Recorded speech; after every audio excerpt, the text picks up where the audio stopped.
இதில் வந்து எக்ஸோட வேல்யூ ஃபைண்ட் அவுட் பண்ண சொல்லியிருக்காங்க. எக்ஸோட வேல்யூ எப்படி ஃபைண்ட் அவுட் பண்ணலான்னா, இங்கே 2 நம்பரும் சேமாக ஃபஸ்ட்டு கொண்டு வந்துடணும்.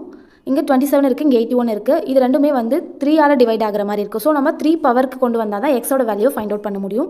ஸோ இங்கே வந்து பாருங்கள், 3 பவர் 3 அப்படின்னு எழுதிக்கலாமா? 27 வருமா? 3 டைம் மல்டிபிள் பண்ணால் நமக்கு 27 கிடைக்கும். பவரில் எக்ஸ்ன்னு எழுதிக்கலாம்.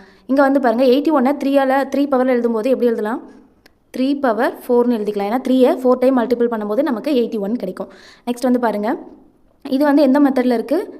a power m whole power n அப்படின்னு இருக்குது. அப்போ இதுக்கு என்ன ஃபார்முலா? a பவர் mn அப்படின்னு எழுதிக்கலாமா? அப்போ இது எப்படி எழுதலாம்? 3 பவர் 3xன்னு எழுதிக்கலாமா? Next 3 power 4.